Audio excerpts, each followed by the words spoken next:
Begini ya, ini kan fikih sosial ya. Saya jawab, ini memang harus pakai fikih, nggak pakai rasa. Saya ulang lagi, pakai fikih, nggak pakai rasa.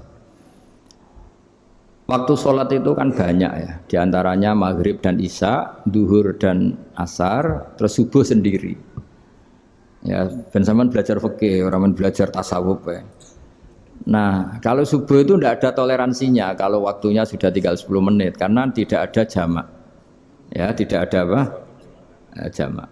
Sehingga misalnya kalau kamu ngojek waktu tinggal 10 menit ya harus sholat.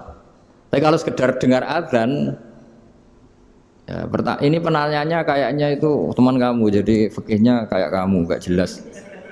Azan itu kan bukan akhir waktu sholat. Azan itu bukan akhir waktu sholat, tapi awal sholat. Itu udah harus supir Grab, udah harus supir Gojek. Meskipun kamu makan ada azan ya teruskan saja, kan udah akhir waktu sholat. Anda menerima tamu, gendong anak, atau sedang nyupir, atau sedang bercengkrama sama teman. Kalau ada azan ya nggak apa-apa, misalnya diteruskan. Kan bukan akhir waktu sholat. Yang benar-benar harus ditinggalkan itu kalau waktu sholat misalnya tinggal 7 menit.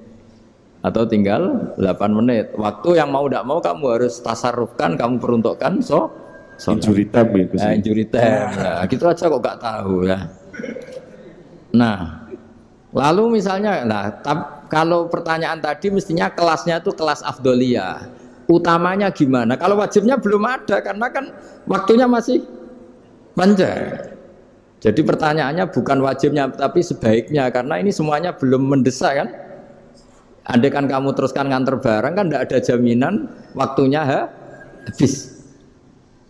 Padahal kalau kamu memaksa sholat, mungkin citra kamu sebagai supir Grab tidak baik karena dianggap mengabaikan konsumen. Terus kedua menyangkut jarak. Oke seperti itu. Nah sekarang kalau pertanyaannya dibalik, makanya yang dibalik ini agak ribet. Waktu sholat tinggal 8 menit.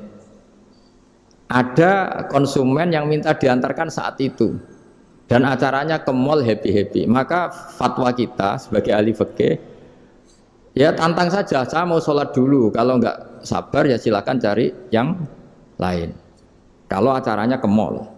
Tapi kalau acaranya kelahiran atau transfusi darah atau mau nganterin darah ke pasien yang sudah koma, maka kita langsung, karena ibadah sosial itu didahulukan mengalahkan ibadah yang haknya Allah karena Allah itu zat yang tidak butuh ibadah kalian.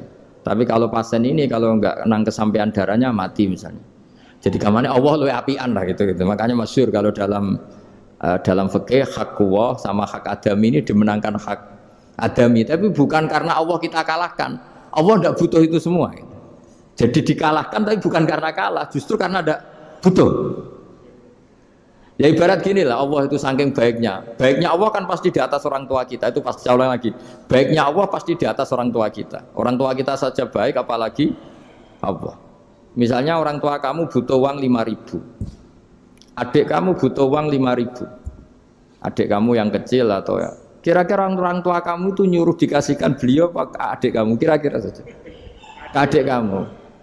Nah Allah itu saking baiknya, hal yang terkait Allah misalnya tadi sholat tepat waktu sama ibadah sosial itu disuruh ibadah sosial karena ini kalau nggak kesampaian transfusi darahnya atau apalah atau kamu dokter yang harus mengurus operasi waktunya tinggal 5 menit kamu harus ngoperasi pasien dulu karena Allah bisa menerima sholat kamu. Nah tak terangkan lagi ini fikih terus. Lalu sholat yang apa? Kalau sholat itu antara maghrib dan isya dan nanti yang terlambat itu maghrib, kita ngikuti ulama yang mengatakan jika ada darurat maka maghrib dan isya boleh dijamak meskipun tidak atas nama pergi. Kan jarak kamu kan tidak jarak masafatu qasrin. Artinya apa? Misalnya saya dokter harus operasi, waktu saya tinggal 8 menit mau maghrib, ternyata harus ada operasi. Kalau saya nggak nangani mati, saya harus operasi. Dan nanti waktu saya maghrib habis itu tidak harus dikatakan qadha atau yang mengeluarkan maghrib dari waktunya. Bisa saja menurut ulama dianggap boleh dijamak takhir dengan isya karena kondisinya masih waktu jam'in. Begitu juga duhur dengan asar. Tapi kalau waktunya itu asar, tinggal 8 menit, kemudian harus ada operasi, ya kita operasi, waktu asar kita mundur sampai maghrib, namanya kodok yang dimaafkan Allah. Ya namanya tetap kodok, karena asar nggak bisa dijamak dengan maghrib. Jadi ini fikih ya, jadi jawabnya harus jelimet. Jadi saya ulang lagi ya, tadi kan pertanyaannya dengar adzan. Kalau adzan kan waktunya masih panjang, apalagi misalnya maghrib kan waktunya kan taruh saja ada waktu seperempat jam. Ternyata andekan kamu antar hanya butuh waktu 7 menit, kan nggak